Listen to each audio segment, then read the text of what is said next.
Halo, assalamualaikum warahmatullahi wabarakatuh. Kembali lagi di channel saya, Bunda Welda.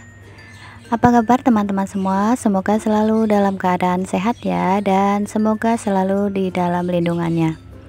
Dan untuk yang lagi sakit, semoga segera diberikan kesembuhan dan diangkat segala penyakitnya. Semoga bisa beraktivitas seperti sedia kala. Amin amin ya robbal alamin. Oke Bunda, sebelumnya terima kasih banyak ya yang sudah mengklik video ini dan sudah menonton video ini. Semoga kebaikan teman-teman semua dibalas dengan yang lebih baik lagi ya. Nah, sebelum lanjut ke videonya, saya mau menyapa teman-teman semua terlebih dahulu ya. Saya mau ucapkan terima kasih banyak untuk teman-teman semua yang sudah mensupport channel saya dari awal ya sampai saat ini. Saya ucapkan terima kasih banyak. Dan untuk teman-teman yang baru bergabung di channel saya ucapkan selamat bergabung di channel Bunda Welda ya. Dan jangan lupa subscribe dan nyalakan lonceng notifikasinya supaya tidak ketinggalan video-video terbaru dari saya. Nah, jadi di video kali ini saya mau sharing bagaimana cara mengatur keuangan rumah apabila kita mempunyai hutang ya. Dan untuk gaji mingguan. Dan di sini saya bukan pakar keuangan ya atau ahli keuangan, saya cuma ibu rumah tangga biasa yang hanya sekedar sharing saja ya. Nah, bagaimana cara mengatur keuangan dengan gaji mingguan apabila kita memiliki hutang? Yang pastinya kita harus tuliskan semua pengeluaran kita di setiap bulannya ya. Untuk setiap bulannya pengeluaran kita untuk apa saja kita harus tuliskan. Karena di sini ada tanggungan hutang, jadi kita wajib harus membayar ya. Jadi yang pertama itu kita harus menyisihkan untuk membayar hutang. Kemudian yang kedua, kita harus menuliskan semua kebutuhan wajib kita untuk setiap bulannya ya. Untuk apa saja kita harus tuliskan secara rinci ya. Dan yang ketiga, untuk belanja atau untuk memenuhi kebutuhan hidup, untuk memenuhi kebutuhan rumah, ini juga wajib kita tuliskan ya. Kemudian yang terakhir, untuk menabung, jangan lupa juga sisihkan untuk menabung meskipun sedikit ya, tidak apa-apa, kita wajib menyisihkan untuk menabung.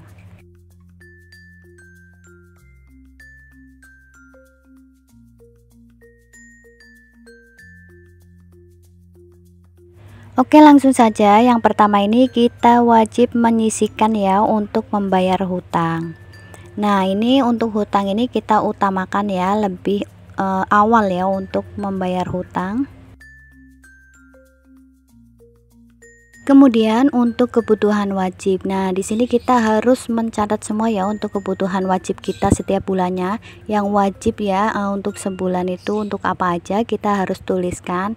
Misalnya kalau kita mengontrak, nah itu untuk membayar kontrakan itu termasuk pengeluaran wajib. Kemudian untuk apabila kita mempunyai anak sekolah, nah ini SPP ini termasuk juga untuk kebutuhan wajib. Nah, di sini kita harus menuliskan semua untuk kebutuhan wajibnya.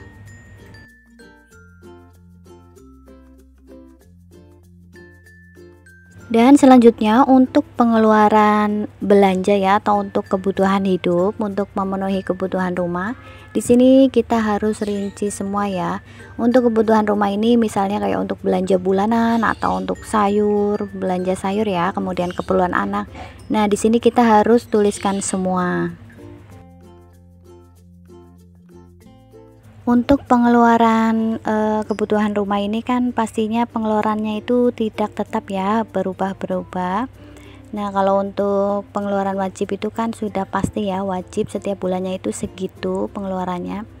Dan kalau untuk pengeluaran untuk rumah ini pasti pengeluarannya berbeda ya. Jadi kadang itu lebih banyak dari yang sudah kita anggarkan atau bisa juga itu bisa kurang ya dari yang kita anggarkan.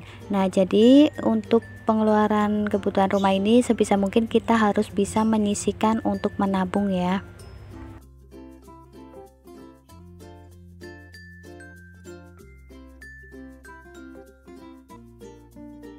Kemudian yang terakhir, jangan lupa ya, kita harus menyisihkan sebagian pendapatan kita itu untuk menabung. Dan untuk menabungnya kita juga harus pisahkan ya untuk tabungan apa saja. Jadi jangan dijadikan satu itu uang tabungannya. Nanti kalau dijadikan satu itu biasanya itu gampang terpakai. Untuk menabungnya kita harus pisahkan setiap tabungannya ya. Misalnya kayak untuk tabungan pendidikan anak, kemudian untuk menabung dana darurat, dan kemudian juga jangan lupa untuk menabung dana tak terduga ya. Nah, untuk 3 macam tabungan ini itu sangat penting ya untuk kita punya. Jadi untuk tabungan pendidikan, kalau kita itu punya anak, ini wajib banget kita sisihkan dari anak kita itu masih kecil ya. Kemudian dana darurat juga ini sangat membantu sekali apabila kita itu dalam keadaan darurat, misalnya kita itu di PHK. Nah, ini kan gak ada pemasukan, kita bisa pakai dana darurat. Dan untuk dana tak terduga juga ini bisa menolong kita untuk kebutuhan yang di luar budget ya, atau pengeluaran yang tak terduga. Ini wajib kita punya 3 macam tabungan ini. Selanjutnya, setelah kita menuliskan semua kebutuhan kita di 1 bulan itu untuk apa saja, kemudian kita langsung bagikan uangnya sesuai dengan posnya masing-masing.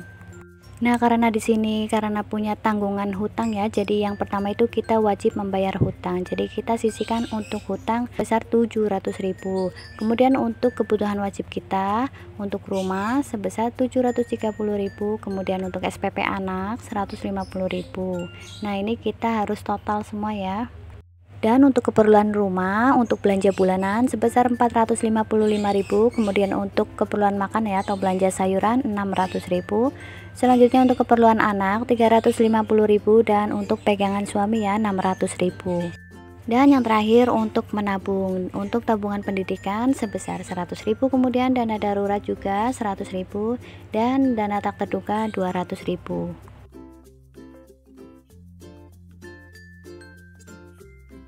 Setelah selesai membuat anggarannya, nanti pas waktunya gajian kita tinggal membagi uangnya ya sesuai dengan posnya masing-masing.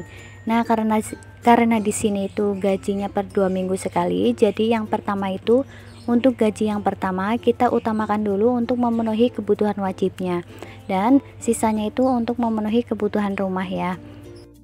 Selanjutnya untuk gajian yang kedua kita bayar untuk hutang ya, karena hutang ini kan wajib, jadi kita langsung bayarkan untuk hutangnya, kemudian sisanya kita tabungin.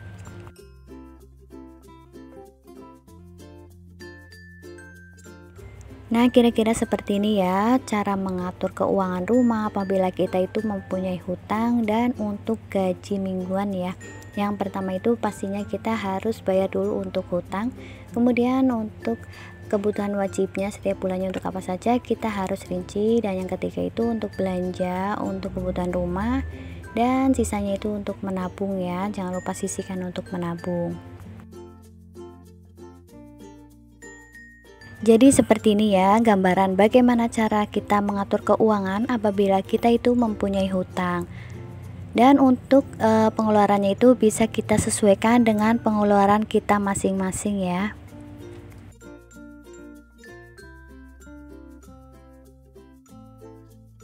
Oke Bunda, terima kasih ya sudah menonton video ini sampai selesai. Semoga videonya bisa bermanfaat dan semoga videonya bisa menghibur teman-teman semua. Terima kasih sudah menonton dan jangan lupa subscribe, like, komen, dan share. Sampai jumpa di video-video selanjutnya.